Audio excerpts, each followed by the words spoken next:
Hello everyone welcome to Career Quest hopefully ਤੁਸੀਂ ਸਾਰੇ ਵਧੀਆ ਹੋਵੋਗੇ ਤੇ ਬਹੁਤ ਅੱਛੇ ਤਰੀਕੇ ਦੇ ਨਾਲ ਆਪਣੇ ਐਗਜ਼ਾਮ ਦੀ ਪ੍ਰੈਪਰੇਸ਼ਨ ਕਰ ਰਹੇ ਹੋਵੋਗੇ ਸੋ ਜਿਵੇਂ ਤੁਹਾਨੂੰ ਪਤਾ ਹੈ ਕਿ ਆਪਾਂ ਮਾਡਰਨ ਹਿਸਟਰੀ ਦੀ ਸੀਰੀਜ਼ ਨੂੰ ਸਟਾਰਟ ਕੀਤਾ ਹੋਇਆ ਤੇ ਅੱਜ ਆਪਣਾ 17th ਲੈਕਚਰ ਹੈ ਮਾਡਰਨ ਹਿਸਟਰੀ ਦਾ ਐਂਡ ਆਪਾਂ ਸਟਾਰਟਿੰਗ ਕੀਤੀ ਸੀ ਐਡਵੈਂਟ ਆਫ ਯੂਰਪੀਅਨ ਇਨ ਇੰਡੀਆ ਜੋ ਸਟਾਰਟਿੰਗ ਸੀ ਫਰਸਟ ਟੌਪਿਕ ਸੀ ਮਾਡਰਨ ਹਿਸਟਰੀ ਦਾ ਉਸ ਨੂੰ ਪੂਰੇ ਡਿਟੇਲ ਦੇ ਨਾਲ ਡਿਸਕਸ ਕਰਨ ਤੋਂ ਬਾਅਦ ਆਪਾਂ next mutiny of 1857 revolt of 1857 ਨੂੰ ਡਿਸਕਸ ਕੀਤਾ ਦੈਨ ਆਪਾਂ ਇੰਡੀਅਨ ਨੈਸ਼ਨਲ ਕਾਂਗਰਸ ਦੇ ਡਿਫਰੈਂਟ ਫੇਸਿਸ ਨੂੰ ਡਿਸਕਸ ਕੀਤਾ ਤੇ ਹੁਣ ਲਾਸਟ ਲੈਕਚਰ ਦੇ ਵਿੱਚ ਆਪਾਂ ਸਟਾਰਟ ਕੀਤਾ ਸੀ ਮਹਾਤਮਾ ਗਾਂਧੀ ਕਿ ਮਹਾਤਮਾ ਗਾਂਧੀ ਦਾ ਸਾਊਥ ਅਫਰੀਕਾ ਦੇ ਵਿੱਚ ਜੋ ਟਾਈਮ ਪੀਰੀਅਡ ਰਿਹਾ ਹੈ ਉਹ ਆਪਾਂ ਪ੍ਰੀਵੀਅਸ ਲੈਕਚਰ ਦੇ ਵਿੱਚ ਡਿਸਕਸ ਕਰ ਚੁੱਕੇ ਹਾਂ ਫਰਦਰ ਅੱਜ ਆਪਾਂ ਡਿਸਕਸ ਕਰਾਂਗੇ ਕਿ ਮਹਾਤਮਾ ਗਾਂਧੀ ਦਾ ਜੋ ਇੰਡੀਆ ਦੇ ਵਿੱਚ ਟਾਈਮ ਪੀਰੀਅਡ ਰਿਹਾ ਹੈ ਉਹ ਕਿਸ ਤਰੀਕੇ ਦੇ ਨਾਲ ਰਿਹਾ ਸੋ ਆਪਾਂ ਲਾਸਟ ਲੈਕਚਰ ਦੇ ਨਾਲ ਆਪਣੇ ਲੈਕਚਰ ਨੂੰ ਲਿੰਕ ਕਰੀਏ ਤਾਂ ਆਪਾਂ ਦੇਖਿਆ ਸੀ ਕਿ ਮਹਾਤਮਾ ਗਾਂਧੀ ਜੀ ਨੇ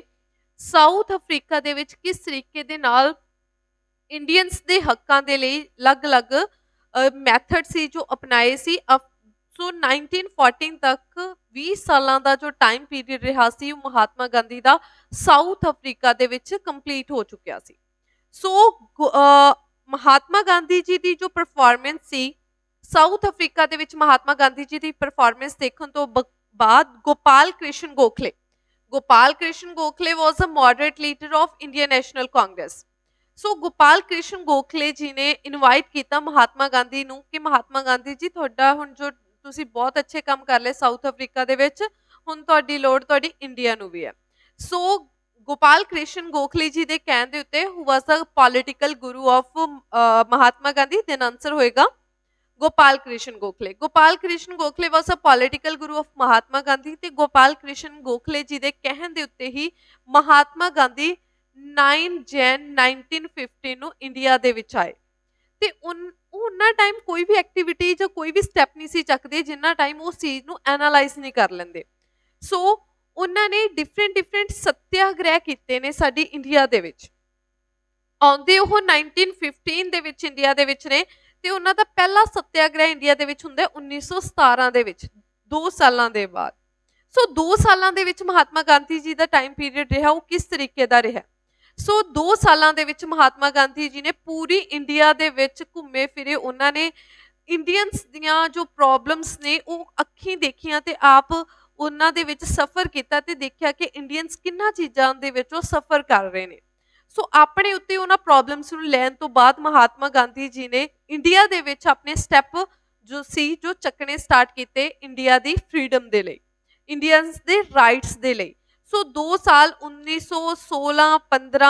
ਤੱਕ ਗਾਂਧੀ ਜੀ ਨੇ ਪੂਰੇ ਇੰਡੀਆ ਦੇ ਵਿੱਚ ਘੁੰਮ ਫਿਰ ਕੇ ਇੰਡੀਅਨਸ ਦੀਆਂ ਜੋ ਪ੍ਰੋਬਲਮ ਸੀ ਉਹਨਾਂ ਦੇ ਦੁੱਖ ਸੀ ਉਹਨਾਂ ਦੇ ਦਰਦ ਸੀ ਉਹਨਾਂ ਨੂੰ ਸਮਝਣ ਦੀ ਤੇ ਦੇਖਣ ਦੀ ਕੋਸ਼ਿਸ਼ ਕੀਤੀ ਸੋ ਉਸ ਤੋਂ ਬਾਅਦ ਉਹਨਾਂ ਦਾ ਪਹਿਲਾ ਜੋ ਮਹਾਤਮਾ ਗਾਂਧੀ ਅਰਲੀ ਮੂਵਮੈਂਟਸ ਸੋ ਮਹਾਤਮਾ ਗਾਂਧੀ ਦੀਆਂ ਉਸ ਤੋਂ ਬਾਅਦ ਇੰਡੀਆ ਦੇ ਵਿੱਚ ਮੂਵਮੈਂਟਸ ਸਟਾਰਟ ਹੁੰਦੀਆਂ ਨੇ ਠੀਕ ਹੈ ਸੋ ਉਹਨਾਂ ਦੀ ਕੁਝ ਜਦੋਂ ਉਹਨਾਂ ਨੇ ਸ਼ੁਰੂ ਚ ਅਰਲੀ ਉਹਨਾਂ ਦੀਆਂ ਕੁਝ ਮੂਵਮੈਂਟ ਸੀ ਜੋ ਐਗਜ਼ਾਮ ਪੁਆਇੰਟ ਆਫ View ਨਾਲ ਇੰਪੋਰਟੈਂਟ ਹੋ ਜਾਂਦੀਆਂ ਨੇ ਜਿਵੇਂ ਸਾਡੀਆਂ ਫੋਰ ਐਗਜ਼ਾਮਪਲ ਜਿਵੇਂ ਚੰਪਾਰਨ ਦਾ ਸੱਤਿਆਗ੍ਰਹਿ ਹੋ ਗਿਆ ਖੇੜਾ ਸੱਤਿਆਗ੍ਰਹਿ ਹੋ ਗਿਆ ਮਿਲ ਸਟ੍ਰਾਈਕ ਹੋ ਗਈ ਬਰਡੌਲੀ ਸੱਤਿਆਗ੍ਰਹਿ ਹੋ ਗਿਆ ਬਰਡੌਲੀ ਸੱਤਿਆਗ੍ਰਹਿ 1928 ਦੇ ਵਿੱਚ ਹੁੰਦਾ ਸੋ ਅਰਲੀ ਮੂਵਮੈਂਟਸ ਦੇ ਵਿੱਚ ਇਹ ਖੇੜਾ ਅਹਿਮਦਾਬਾਦ ਸਟ੍ਰਾਈਕ ਤੇ ਚੰਪਾਰਨ ਦਾ ਜੋ ਸੱਤਿਆਗ੍ਰਹਿ ਹੈ ਉਹ ਇਨਵੋਲਵ ਹੁੰਦੇ ਨੇ ਸੋ ਚੰਪਾਰਨ ਜੋ ਸੀ ਉਹ ਇੱਕ ਬਿਹਾਰ ਦਾ ਏਰੀਆ ਸੀ ਜੋ ਚੰਪਾਰਨ ਸੀ ਉੱਥੇ ਹੋਇਆ ਕੀ ਸੀ ਉੱਥੋਂ ਦੇ ਲੋਕਾਂ ਨੂੰ ਬ੍ਰਿਟਿਸ਼ ਸਰਕਾਰ ਵੱਲੋਂ ਬਹੁਤ ਜ਼ਿਆਦਾ ਤੰਗ ਕੀਤਾ ਜਾਂਦਾ ਸੀ ਉਹਨਾਂ ਨੂੰ ਸਪਰੈਸ ਕੀਤਾ ਜਾਂਦਾ ਸੀ ਇੰਡੀਗੋ ਦੀ ਖੇਤੀ ਕਰਨ ਦੇ ਲਈ ਚੰਪਾਰਨ ਦੇ ਲੋਕਾਂ ਨੂੰ ਬ੍ਰਿਟਿਸ਼ ਸਰਕਾਰ ਕਹਿੰਦੀ ਸੀ ਕਿ ਉਹ ਆਪਣੀ ਜ਼ਮੀਨ ਦੇ 3/20th ਪਾਰਟ 3/20ਵੇਂ ਹਿੱਸੇ ਦੇ ਉੱਤੇ ਜਸਟ ਕੀ ਉਗਾਉਣ ਇੰਡੀਗੋ ਦੀ ਖੇਤੀ ਕਰਨ ਠੀਕ ਹੈ ਜੀ ਇੰਡੀਗੋ ਦੀ ਖੇਤੀ ਕਰਨ ਨੀਲ ਇੰਡੀਗੋ ਕੀ ਹੁੰਦਾ ਨੀਲ ਦੀ ਖੇਤੀ ਕਰਨ ਤੇ ਉਸ ਖੇਤੀ ਨੂੰ ਉਹ ਜਦੋਂ ਪੀਸੈਂਟ ਜੋ ਫਾਰਮਰ ਸੀ ਚੰਪਾਰਨ ਦੇ ਜਦੋਂ ਇੰਡੀਗੋ ਦੀ ਖੇਤੀ ਕਰਦੇ ਸਨ ਜਬਰਨ ਉਸ ਤੋਂ ਬਾਅਦ ਉਹਨਾਂ ਦੀ ਉਸ ਫਸਲ ਨੂੰ ਬ੍ਰਿਟਿਸ਼ਰਸ ਵੱਲੋਂ ਔਨ ਅ ਪ੍ਰੀਮੀਅਮ ਰੇਟ ਖਰੀਦ ਲਿਆ ਜਾਂਦਾ ਸੀ ਕਹਿਣ ਦਾ ਭਾਵ ਬਹੁਤ ਸਸਤੇ ਭਾਅ ਦੇ ਉੱਤੇ ਉਸ ਫਸਲ ਨੂੰ ਖਰੀਦ ਲਿਆ ਜਾਂਦਾ ਸੀ ਜਿਸ ਕਰਕੇ ਉੱਥੋਂ ਦੇ ਫਾਰਮਰਸ ਜਾਂ ਪੇਸੈਂਟ ਬਹੁਤ ਜ਼ਿਆਦਾ ਤੰਗ ਸਨ ਬ੍ਰਿਟਿਸ਼ਰਸ ਦੇ ਇਹਨਾਂ ਅਤਿਆਚਾਰ ਤੋਂ ਤਾਂ ਉੱਥੋਂ ਦੇ ਕੁਝ ਲੀਡਰਸ ਹੋਏ ਨੇ ਜਿਹੜੇ ਰਾਜਕੁਮਾਰ ਸ਼ੁਕਲਾ ਸੋ ਰਾਜਕੁਮਾਰ ਸ਼ੁਕਲਾ ਜੀ ਨੇ ਵੀ ਮਹਾਤਮਾ ਗਾਂਧੀ ਜੀ ਬਾਰੇ ਸੁਣਿਆ ਸੀ ਕਿ ਉਹਨਾਂ ਨੇ ਸਾਊਥ ਅਫਰੀਕਾ ਦੇ ਵਿੱਚ ਇੰਡੀਅਨਸ ਦੇ ਹੱਕਾਂ ਦੇ ਲਈ ਬਹੁਤ ਆਵਾਜ਼ ਚੱਕੀ ਸੀ। ਸੋ ਚੰਪਾਰਨ ਦੇ ਜੋ ਚੰਪਾਰਨ ਦੇ ਫਾਰਮਰ ਸਨ, ਜੋ ਉੱਥੋਂ ਦੇ ਕਿਸਾਨ ਸਨ, ਉਹਨਾਂ ਨੂੰ ਬ੍ਰਿਟਿਸ਼ ਸਰਕਾਰ ਦੀ ਸਪਰੈਸ਼ਨ ਤੋਂ ਜਾਂ ਉਹਨਾਂ ਦੇ ਇੱਕ ਤਰੀਕੇ ਦੇ ਉਹਨਾਂ ਦੇ ਜੋ ਉਹਨਾਂ ਦੇ ਉੱਤੇ ਜ਼ੋਰ ਜ਼ਬਰਦਸਤੀ ਕੀਤੀ ਜਾਂਦੀ ਸੀ ਬ੍ਰਿਟਿਸ਼ ਸਰਕਾਰ ਦੀ ਉਹਨਾਂ ਕਿਸਾਨਾਂ ਦੇ ਉੱਤੇ, ਉਹਨਾਂ ਨੂੰ ਬਚਾਉਣ ਦੇ ਲਈ ਜੋ ਸ਼ੁਕਲਾ ਜੀ ਸਨ ਉਹਨਾਂ ਨੇ ਕਿਹਨਾਂ ਨੂੰ ਇਨਵਾਈਟ ਕੀਤਾ? ਮਹਾਤਮਾ ਗਾਂਧੀ ਨੂੰ ਚੰਪਾਰਨ ਵਿਖੇ ਇਨਵਾਈਟ ਕੀਤਾ। ਜਦੋਂ ਮਹਾਤਮਾ ਗਾਂਧੀ ਚੰਪਾਰਨ ਦੇ ਵਿੱਚ ਆਏ ਤਾਂ ਬ੍ਰਿਟਿਸ਼ਰਸ ਨੂੰ ਵੀ ਪਤਾ ਸੀ ਕਿ ਇਸ ਇਨਸਾਨ ਨੇ ਸਾਊਥ ਅਫਰੀਕਾ ਦੇ ਬ੍ਰਿਟਿਸ਼ਰਸ ਨੂੰ ਥੱਲੇ ਲਾ ਲਿਆ ਸੀ, ਦੈਟ ਮੀਨਸ ਹੁਣ ਸਾਡਾ ਵੀ ਇਹ ਕੁਛ ਨਾ ਕੁਛ ਕਰੇਗਾ। ਤਾਂ ਉਹਨਾਂ ਨੇ ਫਸਲਾਉਣ ਦੇ ਲਈ ਮਹਾਤਮਾ ਗਾਂਧੀ ਜੀ ਨੂੰ ਆਪਣੀ ਇੱਕ ਕਨਸਪੀਰੇਸੀ ਦੇ ਵਿੱਚ ਸ਼ਾਮਿਲ ਕਰਨ ਦੇ ਲਈ ਉਹਨਾਂ ਨੂੰ ਇੱਕ ਕਮੇਟੀ ਦੇ ਵਿੱਚ, ਇੱਕ ਇਨਵੈਸਟੀਗੇਸ਼ਨ ਕਮੇਟੀ ਦੇ ਵਿੱਚ ਉਹਨਾਂ ਨੂੰ ਮੈਂਬਰ ਬਣਾ ਦਿੱਤਾ ਗਿਆ। ਜਦੋਂ ਗਾਂਧੀ ਜੀ ਨੇ ਚੰਪਾਰਨ ਦੇ ਵਿੱਚ ਜਾ ਕੇ ਪੂਰੀ ਐਨਾਲਾਈਜ਼ ਕੀਤਾ, ਪੂਰੀ ਤਰੀਕੇ ਦੇ ਨਾਲ ਸਕਰੂਟਨੀ ਕੀਤੀ, ਤਾਂ ਉਹਨਾਂ ਨੂੰ ਇਹ ਦੇਖਣ ਨੂੰ ਮਿਲਿਆ ਕਿ ਉੱਥੋਂ ਦੇ ਕਿਸਾਨ ਕਿੰਨੇ ਜ਼ਿਆਦਾ ਤੰਗ ਨੇ, ਜਿਸ ਕਰਕੇ ਗਾਂਧੀ ਜੀ ਨੇ ਚੰਪਾਰਨ ਦੇ ਵਿੱਚ ਜਾ ਕੇ ਕਿਹਨਾਂ ਦਾ ਸਾਥ ਦਿੱਤਾ? ਪੀਸੈਂਟ ਫਾਰਮਰ ਦਾ ਸਾਥ ਦਿੱਤਾ ਤੇ ਉਹਨਾਂ ਦੇ ਲਈ ਬ੍ਰਿਟਿਸ਼ ਸਰਕਾਰ ਦੇ ਅਗੇਂਸਟ ਕੀ ਹੈ ਇੱਕ ਸੱਤਿਆਗ੍ਰਹਿ ਕੀਤਾ, ਜਾਂ ਤੁਸੀਂ ਇਹ ਕਹਿ ਲਓ ਕਿ ਉਹਨਾਂ ਦੇ ਅੱਗੇ ਉਹਨਾਂ ਦੇ ਹੱਕਾਂ ਦੇ ਲਈ ਆਵਾਜ਼ ਚੱਕੀ। ਠੀਕ ਹੈ ਜੀ। ਸੋ ਇਹ ਜੀ ਚੰਪਾਰਨ ਦਾ ਸੱਤਿਆਗ੍ਰਹਿ ਕਦੋਂ ਹੋਇਆ ਸੀ? 1917 ਦੇ ਵਿੱਚ ਹੋਇਆ ਸੀ। ਇੱਕ ਪਹਿਲਾ ਗਾਂਧੀ ਜੀ ਵੱਲੋਂ ਕੀਤਾ ਗਿਆ ਪਹਿਲਾ ਕੀ ਸੀ? ਫਰੀडम ਸਟਰਗਲ ਦੇ ਵਿੱਚ ਪਹਿਲਾ ਸਟੈਪ ਚੱਕਿਆ ਗਿਆ ਸੀ। ਗਾਂਧੀ ਜੀ ਨੂੰ ਇੱਥੇ ਇਨਵਾਈਟ ਕਿਹਨਾਂ ਨੇ ਕੀਤਾ ਸੀ? ਰਾਜਕੁਮਾਰ ਸ਼ੁਕਲਾ ਜੀ ਨੇ ਇੱਥੇ ਇਹਨਾਂ ਨੂੰ ਇਨਵਾਈਟ ਕੀਤਾ ਸੀ। ਤੇ ਸਭ ਨੂੰ ਪਤਾ ਹੈ ਕਿ ਇਸ ਨੂੰ ਕੀ ਕੀਤਾ ਸੀ? ਫਾਰਮਰਸ ਇਸ ਜਗ੍ਹਾ ਦੇ ਉੱਤੇ ਇੰਡੀਗੋ ਦੀ ਖੇਤੀ ਕਰਨ ਦੇ ਲਈ ਜਬਰਨ ਉਹਨਾਂ ਨੂੰ ਪ੍ਰੈਸ਼ਰਾਈਜ਼ ਕੀਤਾ ਜਾਂਦਾ ਸੀ ਕਿ ਉਹ ਆਪਣੀ ਜੋ ਵੀ ਉਹਨਾਂ ਦੇ ਖੇਤ ਨੇ ਉਸ ਦੇ ਵਿੱਚ 3/20 ਪਾਰਟ ਦੇ ਉੱਤੇ ਇੰਡੀਗੋ ਨੀਲ ਦੀ ਹੀ ਖੇਤੀ ਕਰਨਗੇ, ਜਿਸ ਨੂੰ 3 ਕਠੀਆ ਸਿਸਟਮ ਕਿਹਾ ਜਾਂਦਾ ਸੀ। ਕਿਹੜਾ ਸਿਸਟਮ ਕਿਹਾ ਜਾਂਦਾ ਸੀ? 3 ਕਠੀਆ ਸਿਸਟਮ ਕਿਹਾ ਜਾਂਦਾ ਸੀ, ਜਿਸ ਦੇ ਅੰਡਰ ਚੰਪਾਰਨ ਦੇ ਪੀਸੈਂਟਸ ਨੂੰ, ਉੱਥੋਂ ਦੇ ਫਾਰਮਰਸ ਨੂੰ ਕੀ ਕੀਤਾ ਜਾਂਦਾ ਸੀ? ਦਬਾਇਆ ਜਾਂਦਾ ਸੀ। So Gandhi arrived at Champaran to investigate the matter but was not permitted by the British authority to do so. So Gandhi ji ਨੂੰ ਉੱਥੇ ਬੁਲਾਇਆ ਗਿਆ ਇਸ ਚੀਜ਼ ਦੀ ਇਨਵੈਸਟੀਗੇਸ਼ਨ ਕਰਨ ਦੇ ਲਈ, ਬਟ ਬ੍ਰਿਟਿਸ਼ ਸਰਕਾਰ ਨੇ ਗਾਂਧੀ ਜੀ ਨੂੰ ਇਸ ਚੀਜ਼ ਦੀ ਪਰਮਿਸ਼ਨ ਨਹੀਂ ਦਿੱਤੀ। He was asked to leave the place but he refused. ਜੋ ਬ੍ਰਿਟਿਸ਼ ਸਰਕਾਰ ਸੀ ਉਹਨਾਂ ਨੇ ਗਾਂਧੀ ਜੀ ਨੂੰ ਉੱਥੋਂ ਜਾਣ ਦੇ ਲਈ ਕਿਹਾ, ਬਟ ਗਾਂਧੀ ਜੀ ਨੇ ਉਹਨਾਂ ਦੀ ਇਸ ਗੱਲ ਨੂੰ ਕੀ ਕੀਤਾ? ਰਿਫਿਊਜ਼ ਕੀਤਾ। After initial confrontation and civil disobedience by the Mahatma Gandhi, the local government appointed him as a member of inquiry commission. ਕਹਿੰਦੇ ਜਦੋਂ ਗਾਂਧੀ ਜੀ ਨੇ ਉੱਥੇ ਆਪਣਾ ਸਿਵਲ ਡਿਸਓਬੀਡੀਐਂਸ ਮੂਵਮੈਂਟ, ਲੋਕਾਂ ਨੂੰ ਇਹ ਕਹਿਣ ਦੀ ਕੋਸ਼ਿਸ਼ ਕੀਤੀ ਕਿ ਤੁਸੀਂ ਜੋ ਤੁਹਾਡੇ ਉੱਤੇ ਇਹ ਲਾਅ ਇੰਪਲੀਮੈਂਟ ਕੀਤਾ ਉਹਨੂੰ ਰਿਫਿਊਜ਼ ਕਰੋ, ਸਿਵਲ ਡਿਸਓਬੀਡੀਐਂਸ ਮੂਵਮੈਂਟ ਚਲਾਉਣ ਦੀ ਕੋਸ਼ਿਸ਼ ਕੀਤੀ, ਤਾਂ ਉੱਥੋਂ ਦੀ ਬ੍ਰਿਟਿਸ਼ ਸਰਕਾਰ ਨੇ ਗਾਂਧੀ ਜੀ ਨੂੰ ਇੱਕ ਇਨਕੁਆਇਰੀ ਕਮਿਸ਼ਨ ਦਾ ਮੈਂਬਰ ਬਣਾ ਲਿਆ ਤਾਂ ਜੋ ਉਹ ਉਹਨਾਂ ਨੂੰ ਆਪਣੇ ਨਾਲ ਮਿਲਾ ਸਕਣ। He recommended the violation of 3 ਕਠੀਆ ਸਿਸਟਮ, ਬਟ ਗਾਂਧੀ ਜੀ ਨੇ ਉੱਥੇ ਵੀ ਕਿਸਾਨਾਂ ਦਾ ਸਾਥ ਦਿੱਤਾ ਤੇ ਕਿਹਾ ਕਿ ਇਸ ਜੋ 3 ਕਠੀਆ ਸਿਸਟਮ ਹੈ, ਜਿੱਥੇ ਇੰਡੀਗੋ ਦੀ ਖੇਤੀ ਕਰਨ ਦੇ ਲਈ ਇੰਡੀਅਨਸ ਨੂੰ ਜਬਰਨ ਜ਼ਬਰਦਸਤੀ ਕੀਤੀ ਜਾਂਦੀ, ਉਹਨਾਂ ਨੂੰ ਸਪਰੈਸ ਕੀਤਾ ਜਾਂਦਾ, ਉੱਥੋਂ ਪੀਸੈਂਟਸ ਨੂੰ ਕੀ ਕੀਤਾ ਜਾਵੇ? ਮੁਕਤ ਕੀਤਾ ਜਾਵੇ। ਤੇ ਇੰਨੇ ਸਾਲਾਂ ਤੋਂ ਜਿਹੜਾ ਉਹਨਾਂ ਨੂੰ ਘਾਟਾ ਪੈ ਰਿਹਾ, ਜਿਹੜਾ ਤੁਸੀਂ ਉਹਨਾਂ ਦੀ ਜਿਹੜੀ ਫਸਲ ਹੈ ਬਹੁਤ ਘੱਟ ਰੇਟ ਦੇ ਉੱਤੇ ਖਰੀਦ ਰਹੇ ਹੋ, ਜੋ ਕਿਸਾਨਾਂ ਨੂੰ ਘਾਟਾ ਪੈ ਰਿਹਾ ਉਸ ਦੀ ਭਰਪਾਈ ਕਰੋ, ਉਸ ਦੀ ਕੰਪਨਸੇਸ਼ਨ ਕੀਤੀ ਜਾਵੇ ਉਹਨਾਂ ਫਾਰਮਰਸ ਨੂੰ। The peasants also received a part of money extracted from them as compensation। ਤਾਂ ਚਲੋ ਜਦੋਂ ਉਹਨਾਂ ਨੇ ਦੇਖਿਆ ਬ੍ਰਿਟਿਸ਼ ਸਰਕਾਰ ਨੇ ਕਿ ਮਹਾਤਮਾ ਗਾਂਧੀ ਨੇ ਕਿਸੇ ਦੀ ਵਾਹ ਨਹੀਂ ਚੱਲਣ ਦੇਣੀ, ਤਾਂ ਉਹ ਉਸ ਚੀਜ਼ ਲਈ ਸਹਿਮਤ ਹੋ ਗਏ ਤੇ ਉਹਨਾਂ ਨੇ ਕੀ ਕੀਤਾ? ਜੋ ਕਿਸਾਨ ਸਨ ਉੱਥੇ ਉਹਨਾਂ ਨੂੰ ਕੰਪਨਸੇਸ਼ਨ ਵੀ ਦਿੱਤੀ। Champaran struggle is called the first experiment of satyagraha by Gandhi and later Ahmedabad mill strike and Kheda satyagraha occurred। ਜਦੋਂ ਗਾਂਧੀ ਜੀ ਨੇ ਉੱਥੇ ਆਪਣਾ ਇਹ ਸਤਿਆਗ੍ਰਹਿ ਕੀਤਾ, ਸਿਵਲ ਡਿਸਓਬੀਡੀਐਂਸ ਚਲਾਈ, ਤਾਂ ਮਜਬੂਰਨ ਬ੍ਰਿਟਿਸ਼ ਸਰਕਾਰ ਨੂੰ ਗਾਂਧੀ ਜੀ ਦੇ ਨਾਲ ਐਗਰੀ ਕਰਨਾ ਪਿਆ। ਉਹਨਾਂ ਨੇ ਕੀ ਕੀਤਾ? ਇਸ 3 ਕਠੀਆ ਸਿਸਟਮ ਨੂੰ ਅਬੋਲਿਸ਼ ਕੀਤਾ, ਖਤਮ ਕੀਤਾ, ਤੇ ਇਵਨ ਕਿ ਜਿਹੜੇ ਉੱਥੋਂ ਦੇ ਫਾਰਮਰ ਸੀ ਉਹਨਾਂ ਨੂੰ ਕੰਪਨਸੇਸ਼ਨ, ਉਹਨਾਂ ਦਾ ਜੋ ਇੰਨਾ ਨੁਕਸਾਨ ਹੋਇਆ ਸੀ ਇੰਨੇ ਸਾਲਾਂ ਤੋਂ, ਉਸ ਦਾ ਵੀ ਹਰਜਾਈ ਕੀਤੀ ਗਈ ਬ੍ਰਿਟਿਸ਼ ਸਰਕਾਰ ਵੱਲੋਂ। ਤੇ ਇਹ ਜੋ ਚੰਪਾਰਨ ਦਾ ਪਹਿਲਾ ਸਤਿਆਗ੍ਰਹਿ ਸੀ, ਗਾਂਧੀ ਜੀ ਦਾ ਪਹਿਲਾ ਸਤਿਆਗ੍ਰਹਿ ਇੰਡੀਆ ਦੇ ਵਿੱਚ ਮੰਨਿਆ ਜਾਂਦਾ, ਪਹਿਲਾ ਸਟੈਪ ਮੰਨਿਆ ਜਾਂਦਾ। ਉਸ ਤੋਂ ਬਾਅਦ ਅਹਿਮਦਾਬਾਦ ਮਿਲ ਸਟ੍ਰਾਈਕ ਐਂਡ ਖੇੜਾ ਸਤਿਆਗ੍ਰਹਿ ਹੁੰਦੇ ਨੇ। ਸੋ ਇਹ ਸੀ ਗਾਂਧੀ ਜੀ ਦਾ ਪਹਿਲਾ ਜਿਹੜੀ ਮੂਵਮੈਂਟ ਚਲਾਈ ਗਈ ਸੀ। ਨੈਕਸਟ ਹੁੰਦੀ ਹੈ ਅਹਿਮਦਾਬਾਦ ਮਿਲ ਸਟ੍ਰਾਈਕ। ਇਸ ਤੋਂ ਬਾਅਦ ਗੁਜਰਾਤ ਦਾ ਇੱਕ ਰੀਜ਼ਨ ਹੁੰਦਾ ਹੈ ਅਹਿਮਦਾਬਾਦ। ਉੱਥੇ ਕੀ ਹੁੰਦਾ ਹੈ ਕਿ ਇੱਕ ਮਿਲ ਹੁੰਦੀ ਹੈ। ਐਕਚੁਅਲੀ ਉਸ ਸਮੇਂ ਇਹ ਗੱਲ ਹੈ 1918 ਦੀ, ਤੇ ਉਸ ਸਮੇਂ ਗੁਜਰਾਤ ਵਾਲੀ ਸਾਈਡ ਇੱਕ ਤਾਂ ਪਲੇਗ ਦੀ ਬਿਮਾਰੀ ਆ ਗਈ ਸੀ, ਦੂਸਰਾ ਸੋਕਾ ਬਹੁਤ ਪੈ ਗਿਆ ਸੀ। ਠੀਕ ਹੈ, ਆਪਾਂ ਇੱਥੇ ਗੱਲ ਕੰਸੀਡਰ ਕਰਾਂਗੇ ਜਸਟ ਇੱਕ ਪਲੇਗ ਦੀ ਬਿਮਾਰੀ ਨੂੰ। ਪਲੇਗ ਦੀ ਬਿਮਾਰੀ ਆ ਗਈ ਸੀ ਜਿਸ ਕਰਕੇ ਲੋਕਾਂ ਨੇ ਬਹੁਤ ਜ਼ਿਆਦਾ ਸਫਰ ਕੀਤਾ ਸੀ ਉੱਥੇ। ਜਦੋਂ ਉਹ ਬਿਮਾਰੀ ਆ ਗਈ ਤਾਂ ਲੋਕਾਂ ਨੇ ਡਿਮਾਂਡ ਕੀਤੀ ਕਿ ਸਾਨੂੰ ਬੋਨਸ ਵੀ ਦਿੱਤਾ ਜਾਵੇ। ਇਸ ਮਿਲ ਜੋ ਅਹਿਮਦਾਬਾਦ ਦੇ ਵਿੱਚ ਇੱਕ ਮਿਲ ਸੀ ਜਿਸ ਦੇ ਓਨਰ ਸਨ ਅੰਬਾ ਲਾਲ ਤੇ ਉਸਦੀ ਸਿਸਟਰ ਸੀ ਅਨੁਸ਼ਿਲਿਆ। ਠੀਕ ਹੈ, ਇੱਕ ਅੰਬਾ ਲਾਲ ਤੇ ਅਨੁਸ਼ਿਲਿਆ। ਉਹਨਾਂ ਤੋਂ ਉਹਨਾਂ ਦੇ ਵਰਕਰਸ ਨੇ ਇਹ ਡਿਮਾਂਡ ਕੀਤੀ ਕਿ ਸਾਨੂੰ ਬੋਨਸ ਵੀ ਚਾਹੀਦਾ, ਬਟ ਉਸ ਮਿਲ ਦੇ ਓਨਰ ਨੇ ਬੋਨਸ ਦੇਣ ਦੀ ਬਜਾਏ ਈਵਨ ਕਿ ਉਹਨਾਂ ਦੀ ਜਿਹੜੀ ਤਨਖਾਹ ਸੀ ਉਸ ਦੇ ਵਿੱਚ ਵੀ ਕੀ ਕੀਤੀ, ਕਟੌਤੀ ਕਰਨੀ ਸ਼ੁਰੂ ਕੀਤੀ ਕਿ ਨਾ ਤਾਂ ਮੈਂ ਤੁਹਾਨੂੰ ਬੋਨਸ ਦਵਾਂਗਾ, ਇਸ ਤੋਂ ਇਲਾਵਾ ਵਰਕਰਸ ਨੇ ਕਿਹਾ ਸੀ ਇੱਕ ਤਾਂ ਸਾਨੂੰ ਬੋਨਸ ਚਾਹੀਦਾ। ਚਲੋ ਬੋਨਸ ਦੀ ਤਾਂ ਜਿਵੇਂ ਮੈਂ ਤੁਹਾਨੂੰ ਪਹਿਲਾਂ ਕਿਹਾ ਕਿ ਉਹਨਾਂ ਨੇ ਡਿਮਾਂਡ ਕੀਤੀ, ਬੋਨਸ ਦੀ ਈਵਨ ਉਹਨਾਂ ਨੇ ਡਿਮਾਂਡ ਨਹੀਂ ਸੀ ਕੀਤੀ। ਉਹਨਾਂ ਨੇ ਕਿਹਾ ਸੀ ਕਿ ਜੋ ਸਾਡੀ ਵੇਜ ਹੈ, ਜੋ ਸਾਡੀ ਪੇ ਹੈ, ਉਸ ਨੂੰ 50% ਇਨਕਰੀਜ਼ ਕੀਤਾ ਜਾਵੇ। ਕਹਿੰਦੇ ਪਲੇਗ ਆ ਗਿਆ, ਵਰਕਰਸ ਕਹਿੰਦੇ ਕਿ ਬਿਮਾਰੀ ਇੰਨੀ ਆਈ ਹੋਈ ਹੈ ਸਾਡੇ ਸਾਨੂੰ ਲੋੜ ਹੈ ਪੈਸੇ ਦੀ, ਜਿਸ ਕਰਕੇ ਸਾਡੀ ਤਨਖਾਹ ਦੇ ਵਿੱਚ 50% ਕੀ ਕੀਤੀ ਜਾਵੇ, ਬੜੌਤੀ ਕੀਤੀ ਜਾਵੇ, ਇਨਕਰੀਜ਼ ਕੀਤਾ ਜਾਵੇ। ਜਿਸ ਕਰਕੇ ਜੋ ਉਸ ਮਿਲ ਦਾ ਓਨਰ ਸੀ ਉਸਨੇ ਕਿਹਾ ਕਿ ਮੈਂ ਤੁਹਾਡੀ ਤਨਖਾਹ ਦੀ ਬੜੌਤਰੀ ਨਹੀਂ ਕਰਨੀ, ਉਹਨੂੰ ਇਨਕਰੀਜ਼ ਨਹੀਂ ਕਰਨਾ, ਈਵਨ ਤੁਹਾਨੂੰ ਮੈਂ ਕੀ ਨਹੀਂ ਦੇਣਾ, ਬੋਨਸ ਵੀ ਨਹੀਂ ਦੇਣਾ। ਜਿਸ ਕਰਕੇ ਉੱਥੋਂ ਦੇ ਜੋ ਮਿਲ ਦਾ ਓਨਰ ਸੀ ਉਸਨੇ ਜੋ ਆਪਣੀ ਮਿਲ ਸੀ ਉਸਦੇ ਉੱਤੇ ਕੀ ਲਗਾਤਾ ਸੀ, ਜਿੰਦਾ ਲਗਾਤਾ ਸੀ। ਠੀਕ ਹੈ, ਉਸਨੂੰ ਲੌਕ ਕਰਤਾ ਸੀ। ਜਿਸ ਤੋਂ ਬਾਅਦ ਉਸ ਮਿਲ ਦੇ ਵਰਕਰਸ ਨੇ ਬਾਹਰ ਬੈਠ ਕੇ ਧਰਨੇ ਦੇਣੇ ਸਟਾਰਟ ਕੀਤੇ ਸੀ। ਇਸ ਵਜ੍ਹਾ ਕਰਕੇ ਉੱਥੋਂ ਦੇ ਹਾਲਾਤਾਂ ਨੂੰ ਦੇਖਦੇ ਹੋਏ ਜੋ ਅੰਬਾ ਲਾਲ ਦੀ ਸਿਸਟਰ ਸੀ, ਅੰਬਾ ਲਾਲ ਦੇ ਜੋ ਰਿਲੇਸ਼ਨ ਸਨ ਮਹਾਤਮਾ ਗਾਂਧੀ ਦੇ ਨਾਲ ਅੱਛੇ ਸਨ। ਠੀਕ ਹੈ, ਉਹਨਾਂ ਦੀ ਜੋ ਸਿਸਟਰ ਸੀ ਅਨੁਸ਼ਿਲਿਆ, ਉਹ ਇੱਕ ਕੀ ਸੀ, ਸੋਸ਼ਲ ਵਰਕਰ ਸੀ। ਉਹ ਤਾਂ ਵੈਸੇ ਵੀ ਵਰਕਰਸ ਦੇ ਹੱਕ ਵਿੱਚ ਹੀ ਬੋਲ ਰਹੀ ਸੀ, ਬਟ ਅੰਬਾ ਲਾਲ ਨੂੰ ਕਨਵਿੰਸ ਕਰਨਾ ਕੋਈ ਈਜ਼ੀ ਟਾਸਕ ਨਹੀਂ ਸੀ।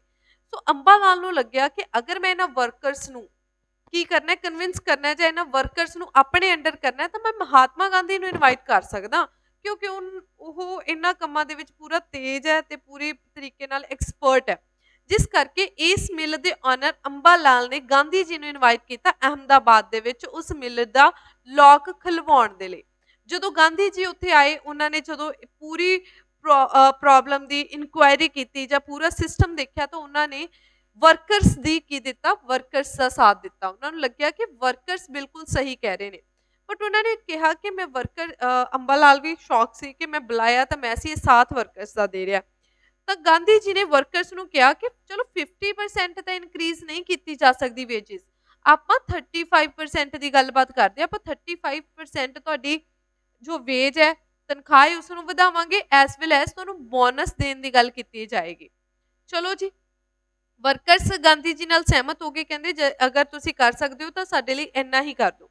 ਜਦੋਂ ਗਾਂਧੀ ਜੀ ਨੇ ਗੱਲਬਾਤ ਕੀਤੀ, ਅੰਬਾ ਲਾਲ ਨੂੰ ਕਨਵਿੰਸ ਕਰਨ ਦੀ ਕੋਸ਼ਿਸ਼ ਕੀਤੀ, ਤਾਂ ਐਟ ਦ ਐਂਡ 22%, ਠੀਕ ਹੈ 27% ਦੇ ਉੱਤੇ ਮੰਨ ਗਏ ਸੀ ਕਿ 27.5% ਇਹਨਾਂ ਦੀ ਜੋ ਤਨਖਾਹ ਹੈ ਉਹ ਵਧਾ ਦਿੱਤੀ ਜਾਏਗੀ ਤੇ ਇਹਨਾਂ ਨੂੰ ਬੋਨਸ ਦੇ ਦਿੱਤਾ ਜਾਏਗਾ। ਸੋ ਇਹ ਵੀ mill strike was a successful and workers was granted the wage high they wanted. ਕਹਿੰਦੇ ਸੋ ਇਹ ਜੋ ਅਹਿਮਦਾਬਾਦ ਮਿਲ ਸਟ੍ਰਾਈਕ ਸੀ ਇਹ ਵੀ ਕਾਮਯਾਬ ਰਹੀ ਗਾਂਧੀ ਜੀ ਦੀ, ਜਿਹਦੇ ਵਿੱਚ ਉਹਨਾਂ ਦੀ ਤਨਖਾਹ ਨੂੰ ਕੀ ਕਰ ਦਿੱਤਾ ਸੀ, ਵਧਾ ਦਿੱਤਾ ਗਿਆ ਸੀ।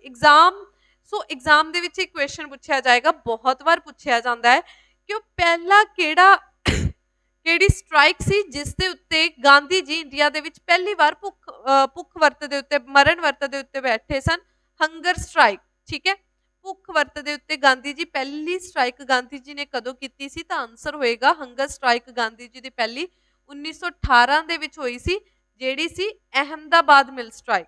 ਵਰਕਰਸ ਦੀਆਂ ਮੰਗਾਂ ਨੂੰ ਪੂਰਾ ਕਰਵਾਉਣ ਦੇ ਲਈ ਗਾਂਧੀ ਜੀ ਨੇ ਹੰਗਰ ਸਟ੍ਰਾਈਕ ਕੀਤੀ ਸੀ। ਕਿੱਥੇ? ਪਹਿਲੀ ਵਾਰ ਇੰਡੀਆ ਦੇ ਵਿੱਚ ਕੀਤੀ ਸੀ, ਅਹਿਮਦਾਬਾਦ ਦੇ ਵਿੱਚ। ਨੈਕਸਟ ਹੁੰਦਾ ਜੀ ਸਾਡਾ ਤੀਸਰਾ ਸੱਤਿਆਗ੍ਰਹਿ ਹੁੰਦਾ ਸਾਡਾ ਖੇੜਾ ਸੱਤਿਆਗ੍ਰਹਿ, ਜੋ ਹੁੰਦਾ 1918 ਦੇ ਵਿੱਚ। ਇਹ ਵੀ ਗੁਜਰਾਤ ਦਾ ਹੀ ਇੱਕ ਰੀਜ਼ਨ ਸੀ, ਜਿਵੇਂ ਆਪਾਂ ਅਰਲੀਅਰ ਡਿਸਕਸ ਕਰਕੇ ਆ ਚੁੱਕੇ ਹਾਂ ਕਿ ਜੋ ਅਹਿਮਦਾਬਾਦ ਦੇ ਵਿੱਚ ਲੋਕਾਂ ਦੇ ਵਿੱਚ ਪਲੇਗ ਦੀ ਬਿਮਾਰੀ ਫੈਲ ਚੁੱਕੀ ਸੀ। ਇਸ ਤੋਂ ਇਲਾਵਾ ਕੀ ਹੋ ਗਿਆ ਸੀ, ਸੋਕਾ ਪੈ ਚੁੱਕਿਆ ਸੀ, कि रेन बहुत ज़्यादा लेट आई सी, ठीक है, बारिश नहीं सी हो पा रही, लोगों का सोका पै गया सी, वर्करस ਨੂੰ ਜਿਸ ਕਰਕੇ ਕਿਸਾਨਾਂ ਨੂੰ ਜਿਹੜੇ ਮਜ਼ਦੂਰ ਸਨ ਉਹਨਾਂ ਨੂੰ ਪੈਸੇ ਜ਼ਿਆਦਾ ਦੇਣੇ ਪੈ ਰਹੇ ਸੀ, ਉਹਨਾਂ ਨੂੰ ਕਾਸਟ ਜ਼ਿਆਦਾ ਪੈ ਰਹੀ ਸੀ। ਲੋਕ ਇਸ ਚੀਜ਼ ਲਈ ਦੁਖੀ ਸਨ ਤੇ ਉੱਤੋਂ ਦੀ ਜੋ ਉਹਨਾਂ ਤੋਂ ਟੈਕਸ ਕਲੈਕਟ ਕੀਤਾ ਜਾ ਰਿਹਾ ਸੀ ਉਹ ਬਹੁਤ ਹੀ ਜ਼ਿਆਦਾ ਸੀ। ਜੋ ਉਹਨਾਂ ਤੋਂ ਟੈਕਸ ਕਲੈਕਟ ਕੀਤਾ ਜਾ ਰਿਹਾ ਸੀ ਬ੍ਰਿਟਿਸ਼ ਸਰਕਾਰ ਵੱਲੋਂ ਖੇੜਾ ਦੇ ਵਿੱਚ, ਉਹ ਬਹੁਤ ਜ਼ਿਆਦਾ ਸੀ ਕਿਸਾਨਾਂ ਦੇ ਵੱਲੋਂ। ਸੋ ਕਿਸਾਨਾਂ ਨੇ ਜਿਸ ਕਰਕੇ ਕਿਸ ਨੂੰ ਇਨਵਾਈਟ ਕੀਤਾ, ਗਾਂਧੀ ਜੀ ਨੂੰ ਖੇੜਾ ਵਿਖੇ ਇਨਵਾਈਟ ਕੀਤਾ। ਜਦੋਂ ਗਾਂਧੀ ਜੀ ਖੇੜਾ ਵਿਖੇ ਆਏ ਤਾਂ ਗਾਂਧੀ ਜੀ ਨੇ ਕਿਸਾਨਾਂ ਦੀ ਪ੍ਰੋਬਲਮਸ ਨੂੰ ਦੇਖਦੇ ਹੋਏ ਬ੍ਰਿਟਿਸ਼ ਸਰਕਾਰ ਦੇ ਨਾਲ ਗੱਲ ਕੀਤੀ ਕਿ ਇਹ ਜੋ ਟਾਈਮ ਪੀਰੀਅਡ ਹੈ ਇੱਥੇ ਤੁਸੀਂ ਇਹਨਾਂ ਤੋਂ ਟੈਕਸ ਨਾ ਕਲੈਕਟ ਕਰੋ, ਕਿਉਂਕਿ ਆਲਰੇਡੀ ਉਹ ਬਹੁਤ ਭੈੜੇ ਸਮੇਂ ਦੇ ਵਿੱਚੋਂ ਗੁਜ਼ਰ ਰਹੇ ਨੇ। ਇੱਕ ਤਾਂ ਉਹਨਾਂ ਦੇ ਸੋਕਾ ਪੈ ਚੁੱਕਿਆ, ਰੇਨ ਨਹੀਂ ਆ ਰਹੀ, ਪਲੇਗ ਦੀ ਬਿਮਾਰੀ ਆਈ ਹੋਈ ਹੈ, ਐਸ ਵੈਲ ਐਸ ਉਹਨਾਂ ਨੂੰ ਜੋ ਆਪਣੇ ਮਜ਼ਦੂਰਾਂ ਨੂੰ ਪੈਸੇ ਦੇਣੇ ਪੈ ਰਹੇ ਨੇ ਉਹ ਵੀ ਬਹੁਤ ਜ਼ਿਆਦਾ ਦੇਣੇ ਪੈ ਰਹੇ ਨੇ। So in 1918 was a very fail to crop the Kheda district of Gujarat due to drought. ਕਹਿੰਦੇ ਉੱਥੋਂ ਦੀ ਜਿਹੜੀ ਖੇਤੀ ਸੀ ਸੋਕੇ ਕਰਕੇ ਬਹੁਤ ਜ਼ਿਆਦਾ ਸਫਰ ਕਰ ਰਹੀ ਸੀ। As per law, the farmers were entitled to remission if he produce was less than quarter of the normal output। ਤਾਂ ਉਹ ਜੋ ਬ੍ਰਿਟਿਸ਼ ਸਰਕਾਰ ਸੀ ਉਹਨੂੰ ਤਾਂ ਕੀ ਦੇਣਾ ਪੈਣਾ, ਬ੍ਰਿਟਿਸ਼ ਸਰਕਾਰ ਜੋ ਟੈਕਸ ਲੈਂਦੀ ਸੀ ਉਹ ਤਾਂ ਉਹਨੇ ਲੈਣਾ ਹੀ ਸੀ। But government refused any remission from paying land revenue। Sardar Vallabh Bhai Patel under ਗਾਂਧੀ's guidance led the farmers in protest against collection of taxes in wake of the famine। ਸੋ ਇੱਥੇ ਕੀ ਸੀ ਕਿ ਜੇਕਰ ਉਹ ਆਪਣੀ ਟੈਕਸ ਨਾ ਦਿੰਦੇ ਤਾਂ ਉਹਨਾਂ ਨੂੰ ਪਨਿਸ਼ਮੈਂਟ ਮਿਲਣੀ ਸੀ। ਤਾਂ ਉੱਥੋਂ ਫਾਰਮਰਸ ਨੇ ਕਿਹਾ ਕਿ ਸਾਡਾ ਇਹ ਜੋ ਟੈਕਸ ਹੈ ਥੋੜੇ ਟਾਈਮ ਦੇ ਲਈ ਕੀ ਹੈ ਸਾਡੇ ਤੋਂ ਕਲੈਕਟ ਨਾ ਕੀਤਾ ਜਾਵੇ, ਜਿਸ ਕਰਕੇ ਸਰਦਾਰ ਵੱਲਭ ਭਾਈ ਪਟੇਲ ਜੀ ਨੇ ਗਾਂਧੀ ਦੇ ਬਿਹਾਫ ਦੇ ਉੱਤੇ ਗਾਂਧੀ ਜੀ ਦੀ ਗਾਈਡੈਂਸ ਦੇ ਅੰਦਰ ਇਸ ਪ੍ਰੋਟੈਸਟ ਨੂੰ ਲੀਡ ਕੀਤਾ ਸੀ। ਤੇ ਉਸ ਦੀ ਲੀਡਿੰਗ ਤੋਂ ਬਾਅਦ ਉੱਥੇ ਜੋ ਇਹ ਗ੍ਰਹਿ ਸੱਤਿਆਗ੍ਰਹਿ ਸੀ ਕਿੱਥੇ ਖਤਮ ਹੋਇਆ, ਇੱਕ ਸੈਟਲਮੈਂਟ ਕੀਤੀ ਗਈ ਕਿ ਕਿਸੇ ਤਰੀਕੇ ਦਾ ਟੈਕਸ ਨਹੀਂ ਦੇਣਗੇ ਫਾਰਮਰਸ ਕਿੰਨੇ ਸਾਲ ਦੇ ਲਈ, 2 ਸਾਲ ਦੇ ਲਈ।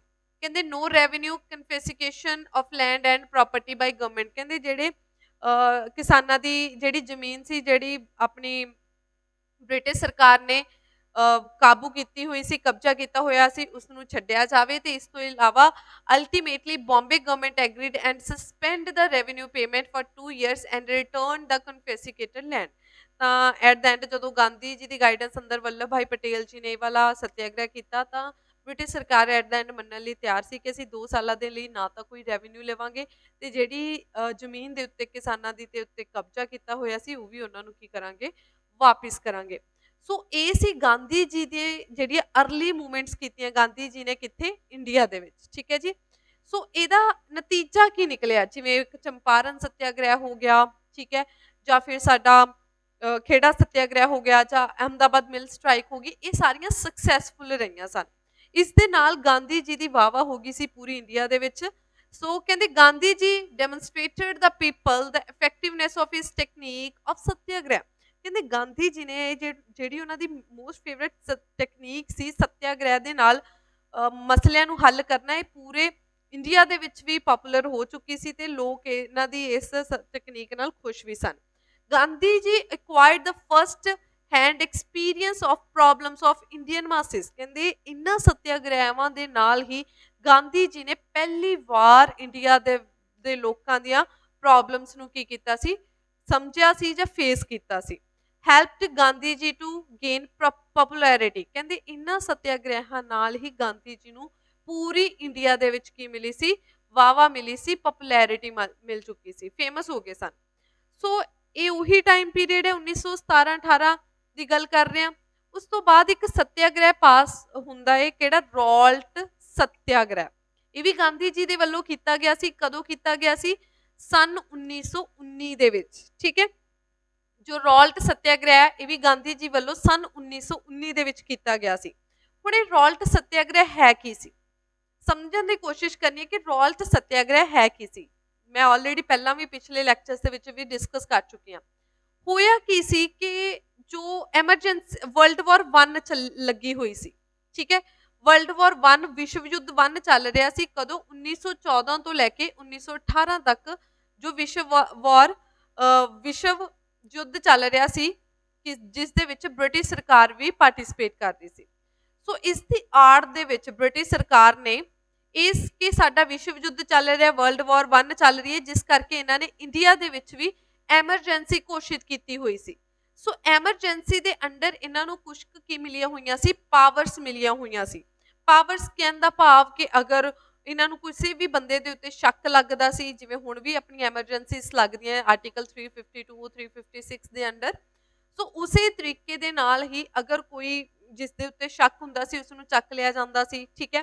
ਜੋ ਸੋ ਇਹੀ ਉਹਨਾਂ ਨੂੰ ਐਮਰਜੈਂਸੀਜ਼ ਕੁਛ ਉਹਨਾਂ ਨੂੰ ਪਾਵਰਸ ਮਿਲੀਆਂ ਹੋਈਆਂ ਸੀ ਬ੍ਰਿਟਿਸ਼ ਸਰਕਾਰ ਨੂੰ। ਸੋ ਬ੍ਰਿਟਿਸ਼ ਸਰਕਾਰ ਨੇ ਦੇਖਿਆ ਕਿਉਂਕਿ ਉਸ ਸਮੇਂ ਰੈਵੋਲੂਸ਼ਨਰੀ ਜਾਂ ਐਕਸਟ੍ਰੀਮਿਸਟ ਲੀਡਰਸ ਦਾ ਕੀ ਹੋ ਰਿਹਾ ਸੀ, ਰਾਈਸ ਹੋ ਰਿਹਾ ਸੀ ਇੰਡੀਆ ਦੇ ਵਿੱਚ, ਰੈਵੋਲੂਸ਼ਨਰੀ ਲੀਡਰਸ ਦਾ ਰਾਈਸ ਹੋ ਰਿਹਾ ਸੀ।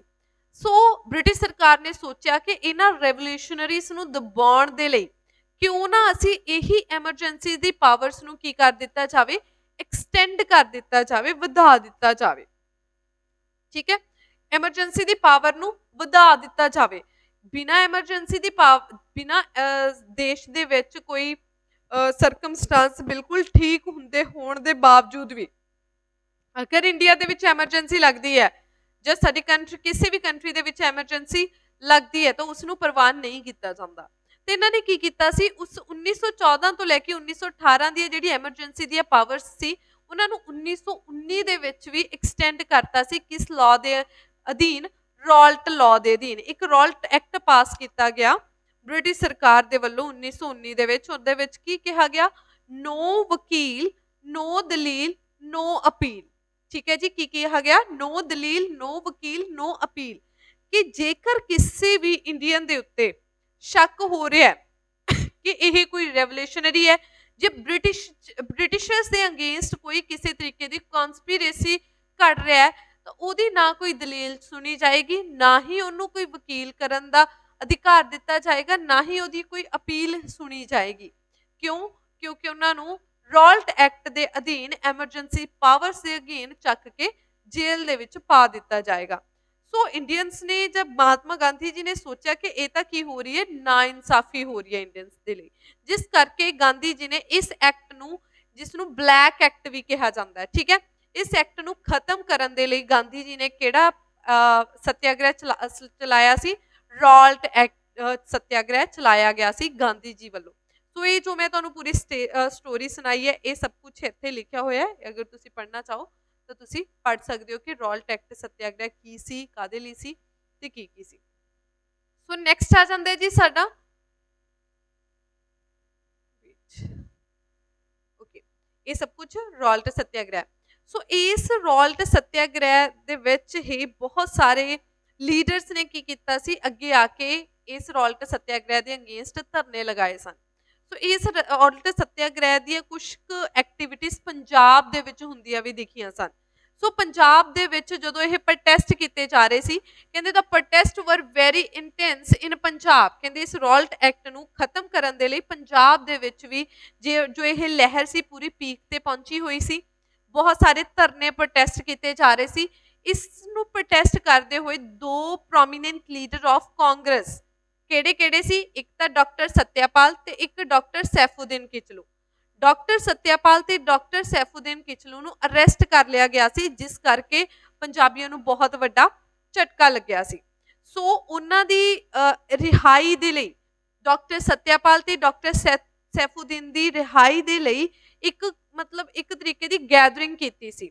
ਪੰਜਾਬੀਆਂ ਨੇ ਇੱਕ ਤਰੀਕੇ ਦੀ ਗੈਦਰਿੰਗ ਕੀਤੀ ਸੀ ਕਿ ਅਸੀਂ ਵਿਦਆਊਟ ਆਰਮਸ, ਬਿਨਾਂ ਕਿਤੇ ਹਥਿਆਰਾਂ ਤੋਂ ਇੱਕ ਸ਼ਾਂਤੀਪੂਰਵਕ ਉਹਨਾਂ ਨੇ ਗੈਟ ਟੂਗੈਦਰ ਕੀਤੀ ਸੀ, ਗੈਦਰਿੰਗ ਕੀਤੀ ਸੀ, ਜਿਹਦੇ ਵਿੱਚ ਉਹਨਾਂ ਨੇ ਗੱਲਬਾਤ ਕਰਨੀ ਸੀ ਕਿ ਆਪਾਂ ਕਿਸ ਤਰੀਕੇ ਦੇ ਨਾਲ ਅਪੀਲ ਕਰੀਏ ਸਰਕਾਰ ਦੇ ਅੱਗੇ ਕਿ ਇਹਨਾਂ ਦੋ ਪ੍ਰੋਮੀਨੈਂਟ ਲੀਡਰਸ ਨੂੰ ਰਿਹਾ ਕੀਤਾ ਜਾਵੇ। ਜਿਸ ਦੇ ਲਈ ਇਹਨਾਂ ਨੇ ਦਿਨ ਡਿਸਾਈਡ ਕੀਤਾ ਸੀ 13 ਅਪ੍ਰੈਲ 1919, ਜਗ੍ਹਾ ਡਿਸਾਈਡ ਕੀਤੀ ਸੀ ਜ਼ਿਲ੍ਹਿਆਂਵਾਲਾ ਬਾਗ। ਸੋ 13 ਅਪ੍ਰੈਲ 1919 ਦੇ ਵਿੱਚ ਜ਼ਿਲ੍ਹਿਆਂਵਾਲੇ ਬਾਗ ਦੇ ਵਿੱਚ ਸਾਰੇ ਜੋ ਲੀਡਰ ਸਨ ਜਾਂ ਆਮ ਲੋਕ ਸਨ ਇਕੱਠੇ ਹੋਏ ਸਨ, ਕਿਹਨਾਂ ਨੂੰ ਰਿਹਾ ਕਰਵਾਉਣ ਦੇ ਲਈ, ਉਹ ਦੋ prominent leader of Congress doctor Satyapal ਤੇ ਸੈਫੂਦੀਨ ਕਿਚਲੂ ਦੀ ਰਿਹਾਈ ਦੇ ਲਈ ਪੀਸਫੁਲੀ ਇਕੱਠੇ ਹੋਏ ਸਨ। ਠੀਕ ਹੈ ਜੀ।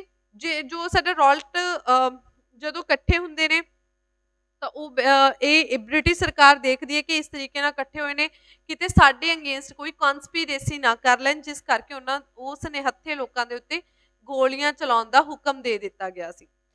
ਸੋ ਇਹ ਉਹੀ ਕਾਂਡ ਹੈ ਜਿਸ ਨੂੰ ਜ਼ਿਲ੍ਹਿਆਂਵਾਲੇ ਬਾਗ ਵਾਲਾ ਕਾਂਡ ਕਿਹਾ ਜਾਂਦਾ ਹੈ, ਜਿਹਦੇ ਵਿੱਚ 1000 ਲੋਕਾਂ ਦੇ ਕਰੀਬ ਮੌਤ ਹੋਈ ਸੀ, 1100 ਦੇ ਕਰੀਬ ਲੋਕ ਕੀ ਹੋ ਗਏ ਸਨ, ਜ਼ਖਮੀ ਹੋ ਗਏ ਸਨ। ਠੀਕ ਹੈ ਜੀ, ਇਹ ਉਹੀ ਆਪਣਾ ਜ਼ਿਲ੍ਹਿਆਂਵਾਲੇ ਬਾਗ ਦਾ ਕੀ ਹੈ, ਕਾਂਡ ਹੈ। ਕਹਿੰਦੇ ਜੋ Dyer arrived there with his troops without warning fired upon the unarmed crowd। ਜੋ ਡਾਇਰ ਸੀ, ਠੀਕ ਹੈ, ਉਸਨੇ ਕੀ ਕੀਤਾ, ਗੋਲੀਆਂ ਚਲਾਉਣ ਦਾ ਹੁਕਮ ਦੇ ਦਿੱਤਾ। ਠੀਕ ਹੈ, ਨਿਹੱਥੇ ਲੋਕਾਂ ਦੇ ਉੱਤੇ ਗੋਲੀਆਂ ਚਲਾਉਣ ਦਾ ਹੁਕਮ ਦੇ ਦਿੱਤਾ ਤੇ ਬਹੁਤ ਸਾਰੇ ਲੋਕ ਸੀ ਜੋ ਇਸ ਦੇ ਵਿੱਚ ਸ਼ਹੀਦ ਹੋਏ ਤੇ ਬਹੁਤ ਸਾਰੇ ਕੀ ਹੋ ਗਏ ਸਨ, ਜ਼ਖਮੀ ਹੋ ਗਏ ਸਨ। ਸੋ ਜਿਸ ਦੇ ਲਈ ਇਹ ਜੋ ਇੱਕ ਤਰੀਕੇ ਦਾ ਜ਼ਿਲ੍ਹਿਆਂਵਾਲੇ ਬਾਗ ਨੂੰ ਕਹਿ ਦੋ, ਠੀਕ ਹੈ, ਇਹ ਹੱਤਿਆ ਕਾਂਡ ਦੇ ਲਈ ਵੀ ਗਾਂਧੀ ਜੀ ਨੇ ਸਿਵਲ ਡਿਸਓਬੀਡੀਐਂਸ ਮੂਵਮੈਂਟ ਵੀ ਸਟਾਰਟ ਕੀਤੀ ਸੀ, ਸੌਰੀ ਨਾਨ ਕੋਆਪਰੇਸ਼ਨ ਮੂਵਮੈਂਟ। ਠੀਕ ਹੈ, ਨਾਨ ਕੋਆਪਰੇਸ਼ਨ ਮੂਵਮੈਂਟ ਗਾਂਧੀ ਜੀ ਨੇ ਫਿਰ ਤੋਂ ਰੋਲਟ ਐਕਟ ਸੱਤਿਆਗ੍ਰਹਿ ਤਾਂ ਹੋ ਚੁੱਕਿਆ ਸੀ, ਇਸ ਦੇ ਨਾਲ ਹੀ ਜਦੋਂ ਜ਼ਿਲ੍ਹਿਆਂਵਾਲੇ ਬਾਗ ਦਾ ਹੱਤਿਆ ਕਾਂਡ ਹੋਇਆ, ਰੋਲਟ ਸੱਤਿਆਗ੍ਰਹਿ ਹੋਇਆ, ਉਸ ਤੋਂ ਬਾਅਦ ਗਾਂਧੀ ਜੀ ਨੇ ਨਾਨ ਕੋਆਪਰੇਸ਼ਨ ਮੂਵਮੈਂਟ ਸਟਾਰਟ ਕੀਤੀ ਸੀ। ਤੇ ਨਾਨ ਕੋਆਪਰੇਸ਼ਨ ਮੂਵਮੈਂਟ ਗਾਂਧੀ ਜੀ ਨੇ 1921 ਜਨਵਰੀ ਦੇ ਵਿੱਚ ਸਟਾਰਟ ਕੀਤੀ ਸੀ ਤੇ 1922 ਦੇ ਵਿੱਚ ਉਹ ਨਾਨ ਕੋਆਪਰੇਸ਼ਨ ਮੂਵਮੈਂਟ ਖਤਮ ਕਰ ਦਿੱਤੀ ਗਈ ਸੀ। ਇਸ ਨੂੰ ਨੈਕਸਟ ਲੈਕਚਰ ਦੇ ਵਿੱਚ ਡਿਸਕਸ ਕਰਾਂਗੇ। ਕਹਿੰਦੇ ਇਨ ਮਾਰਚ 1922 ਦਾ Rowlatt act and the 22 other acts were repealed by the government. ਸੋ 1919 ਦੇ ਵਿੱਚ ਜੋ ਆਪਣਾ ਸਟਾਰਟ ਕੀਤਾ ਗਿਆ ਸੀ ਰੋਲਟ ਸੱਤਿਆਗ੍ਰਹਿ, ਉਸ ਨੂੰ ਜੋ ਸਕਸੈਸ ਮਿਲੀ ਸੀ ਉਹ 1922 ਦੇ ਵਿੱਚ ਮਿਲੀ ਸੀ। ਠੀਕ ਹੈ ਜੀ, ਸੋ ਜ਼ਿਲ੍ਹਿਆਂਵਾਲੇ ਬਾਗ ਦੀ ਜੋ ਵੀ ਘਟਨਾ ਸੀ ਕਿ ਕਿਉਂ ਹੋਈ, ਕਿਸ ਤਰੀਕੇ ਨਾਲ ਹੋਈ, ਇਹ ਸਭ ਕੁਝ ਮੈਨੇ ਇੱਥੇ ਲਿਖਤਾ ਹੈ। ਸੋ ਇਸ ਨੂੰ ਤੁਸੀਂ ਪੜ੍ਹ ਸਕਦੇ ਹੋ, ਕਿਸ ਨੇ ਗੋਲੀਆਂ ਚਲਾਈਆਂ, ਜੋ ਵੀ ਸੀ। ਠੀਕ ਹੈ, ਸੋ ਸੋ ਜ਼ਿਲ੍ਹਿਆਂਵਾਲੇ ਬਾਗ ਦੇ ਜੋ ਕਾਂਡ ਹੋਇਆ ਸੀ, ਉਸ ਤੋਂ ਬਾਅਦ ਗਾਂਧੀ ਜੀ ਨੇ ਆਪਣਾ ਕੇਸਰੀ ਹਿੰਦ ਦਾ ਜੋ ਅਵਾਰਡ ਸੀ ਉਹ ਵਾਪਿਸ ਕਰਤਾ ਸੀ, ਐਸ ਵੈਲ ਐਜ਼ ਸਾਡੇ ਜੋ ਰਵਿੰਦਰ ਨਾਥ ਟੈਗੋਰ ਨੇ, ਉਹਨਾਂ ਨੇ ਨਾਈਟਹੁੱਡ ਦਾ ਜੋ ਅਵਾਰਡ ਸੀ ਉਹ ਵਾਪਿਸ ਕਰਤਾ ਸੀ।